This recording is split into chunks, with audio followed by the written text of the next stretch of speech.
Hello, my name is Dr. David Allen. I'm a retired cardiac surgeon and a member of the International Cannabinoid Research Society, ICRS. That means I'm a cannabinoid research scientist. And I'm here to tell you about the discovery of the endocannabinoid system, the ECS, and the significance and how it will change medicine. And we discovered the endocannabinoid system about 30 years ago, and we really didn't understand the significance of its discovery. And so we found out that this is a chemical communication that your body has. It's not electrical, it's chemical, and it's kind of like the hormone systems that people are familiar with. And your body makes these cannabinoids. They're endogenous, so they're endocannabinoids, and they perform some miraculous functions in the body. And we're just learning the significance of these functions. And basically, the endocannabinoid system is responsible for homeostasis. Most people don't understand what that really means, but it's the body's ability to maintain itself and function in the proper environment. And so it's critically important that doctors in the future understand this control mechanism. And we're finding out that that manipulation of this endocannabinoid system will control diabetes. It controls cancer. It controls whether you can survive a heart attack or stroke. And so this is critically important for doctors to understand this new science.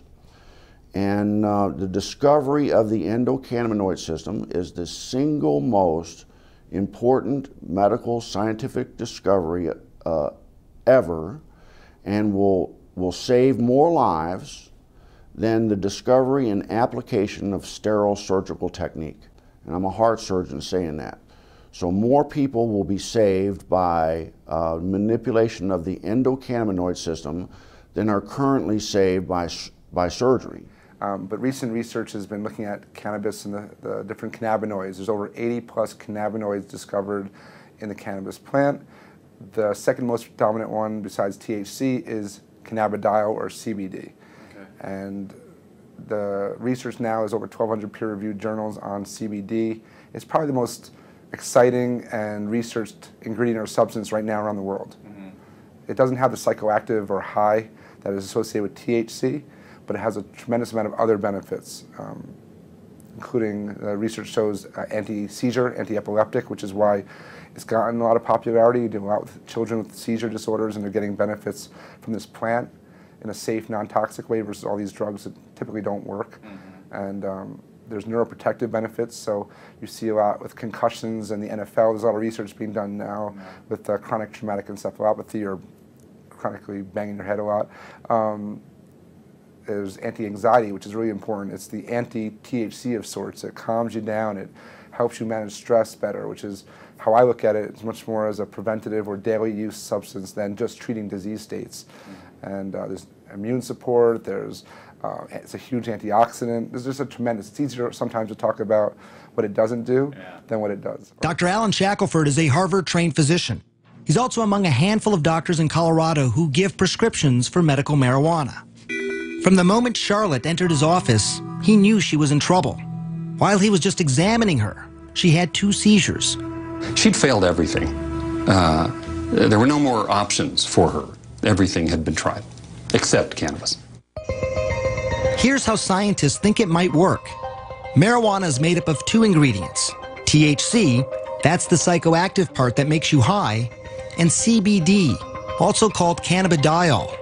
It's the CBD that scientists think modulates electrical and chemical activity to help quiet the excessive activity in the brain that causes seizures. I've been telling my patients to cut. Dr. Julie Holland is the editor of The Pot Book, a complete guide to cannabis. For a long time, the work on cannabis and epilepsy was sort of inconclusive. Maybe it works, maybe it doesn't. They couldn't quite figure it out. And it's only when they really started separating THC from CBD that they saw, definitively, yes, CBD seems to really stop seizures. So in the 1930s, they made tinctures. What were they making the tinctures for, and why were they doing these tinctures? Well, I mean, the medicinal uses of hemp are just numerous. The hemp helps, well, we can talk about the cancer effects of hemp, but it helps with inflammation. It's very anti-inflammatory. It helps with seizures. It's very effective with PTSD for the vets that are coming back that have post-traumatic traumatic stress disorder. Mm-hmm. Very effective at treating that. It's an anti-inflammatory. But then the uses of hemp for cancer, what I've studied, because of my book, Cancer Step Outside the Box, and the number of cancers, there's about a dozen different cancers that have been studied in depth with medicinal marijuana, with hemp. And so the studies, from brain cancer to prostate cancer to pancreatic cancer, uterine cancer, cervical cancer, prostate cancer, it's amazing. Okay, so what is in hemp that it's this THC, correct? Well, there's chemicals that are called cannabinoids. Right. THC is short for delta-9 tetrahydrocannabinol. I'm glad you said it because I couldn't. That's the only time I'll get it right. I'm glad I got it right. So that's the one, THC is the one cannabinoid that everyone's familiar with. That's the one that's psychoactive, and that's the one that gets you high if you smoke it. Okay. But there's other cannabinoids. One is called CBD, cannabidiol, and it's very medicinally used. There's no psychoactive component of CBD. So what do? Extract these to make tinctures, or you can make tea out of? You can make tea. You can eat it. It's a great superfood. You're into raw. A lot of people use raw hemp in their superfoods. Well, do you get high off of hemp if you eat it as a superfood? No, well, or just the seeds. You've got to heat the THC to make it become psychoactive. So people that eat the plant, they put it in a smoothie. You know, there's super green smoothies. Right. You're not going to get high off of that because you didn't superheat it. But is it then, if you put it in the smoothie like that, is it a good prevention to cancer? It is. It's very well. It's got a perfect ratio of omega-3 to 6 fatty acids. It's got more GLA, gamma-linolenic acid, than any other plant. So it's got some really great fats. You're well aware of the importance of good fats in your diet. Yeah. So hemp it's a perfect superfood to eat. But it's also medicinal. I just never understood why hemp had gotten such a bad rap, and now I understand that it was really politically motivated by somebody who owned basically trees and didn't want to be in competition with the hemp to make paper. And yet, throughout the years after that, so many people suffered because of that. Yeah. So I guess it's actually a good thing that people are coming around a little bit. It is. I'm really encouraged about the different legislation in different states that are trying to legalize medicinal hemp, because of the fact that it is so good. It's not just a superfood. It's not just great for industrial uses, as we've mentioned, but it's a really good medicine. Thank you so much for coming on, Ty. I really appreciate you being here. Thank you, Carol.